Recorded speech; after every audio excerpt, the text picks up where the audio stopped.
jungle survival at wildlife tracking technique demonstration ang isinagawa ng 101st Maneuver Company para sa mga mag-aaral ng Banban National High School.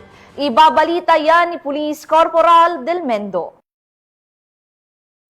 Nagsagawa ng isang jungle survival at wildlife tracking technique demonstration ang mga personnel ng 101st Maneuver Company, RMFP-1, sa pangunguna at supervision ni Police Captain Joe Marcio Mochong, Acting Company Commander, para sa mga mag-aaral ng Banban National High School, partikular ang mga Grade 12 Work Immersion students. Layunin ng aktibidad na may pakita sa mga kabataan ng mahalagang kaalaman sa pamumuhay sa kagubatan, kabilang ang tamang pagtukoy ng ligtas na halaman, paglikha ng pansamantalang silungan, at pag-alam sa galaw ng mga hayop sa kagubatan. Ipinakita rin ng mga tauhan ang tamang paghawak sa mga kagamitan at iba't ibang pamamaraan upang masiguro ang kaligtasan sa panahon ng emerhensiya. Malugod namang tinanggap ng mga estudyante ang karagdagang kaalaman na itinuturing nilang mahalagang bahagi ng kanilang paghahanda sa tunay na buhay at sa kanilang napiling landas sa hinaharap. Nagpasalamat naman ang pamunuan ng paaralan sa 101st Maneuver Company sa patuloy nitong suporta sa edukasyon at komunidad.